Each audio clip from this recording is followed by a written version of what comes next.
Yo me imaginé que irían dos. Oye, que las chicas no opinan tanto de cada uno, digo, yo ahora no me suelto y sería ya atrás decían lo del rollo. ¡Vamos, Chapela! ¡Va, Chapela!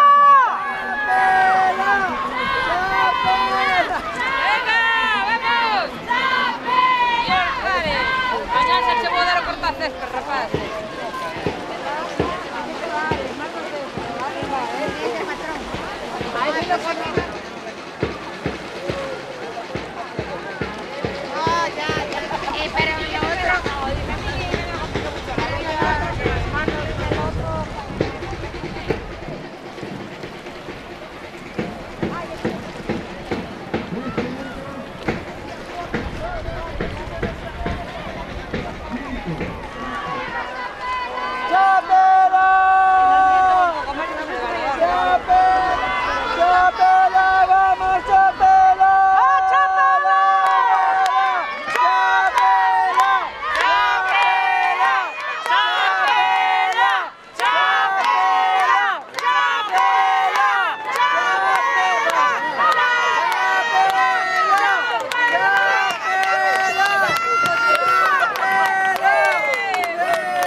Empezamos con el infantil masculino y la medalla de bronce fue para tripulación de Vilajoan.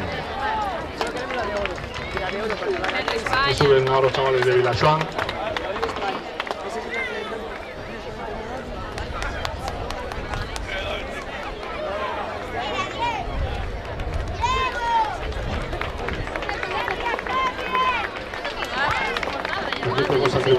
La medalla de plata va a categoría infantil masculino y la medalla de plata de infantil masculino se va para la tripulación de Meira.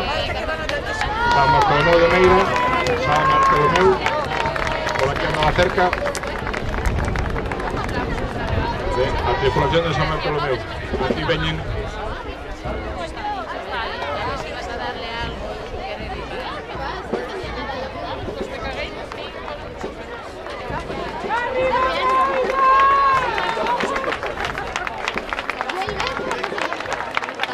Entrega Antonio. Pasamos a tripulación de euro. La medalla de euro va a ser para tripulación de infantil masculino de Chapela de nuevo.